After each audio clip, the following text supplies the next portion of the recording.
Edgbaston వేదికగా జరుగుతున్న రెండవ టెస్ట్లో ఇంగ్లాండ్ టాస్ గెలిచి బౌలింగ్ ఎంచుకుంది. ఇక ఈ టెస్ట్లో టీమిండియా 3 మార్పులతో బరిలోకి దిగింది.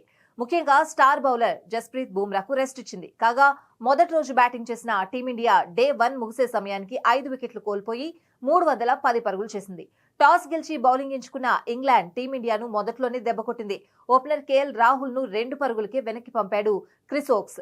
ఆ తర్వాత జైస్వాల్ మరియు కరుణ్ నాయర్ మంచి ఆరంభాన్ని ఇచ్చారు. జైస్వాల్ 87 పరుగులు చేయగా నాయర్ 31, రిషబ్ పంత్ 25 పరుగులు చేసి అవుట్ అయ్యారు. ఈ సమయంలో కెప్టెన్ శుభ్మన్ గిల్ అద్భుతంగా ఆడుతూ వరుసగా 2వ సెంచరీ సాధించాడు. అతనికి తోడుగా సీనియర్ బ్యాటర్ జడేజా అండగా నిలబడ్డాడు. ఇలా డే 1 ముగిసే సమయానికి గిల్ 114, జడేజా 41 పరుగులతో నాట్అవుట్ గా నిలిచారు. ముఖ్యంగా గిల్, జడేజా 6 వికెట్కు అజేయంగా 99 పరుగుల భాగస్వామ్యం నెలకొల్పి జట్టును పటిష్టమైన స్థితికి చేర్చారు. ఎక్కడా కూడా వికెట్ ఇవ్వకుండా జాగ్రత్త పడ్డారు. అయితే ఎన్నో అంచనాలతో బరిలోకి దిగిన నితీష్ ఒక్క పరుగుకే వెనుదిరిగాడు. అతనితో పాటు పంత్ కూడా 25 పరుగులు చేసి నిరాశపరిచాడు.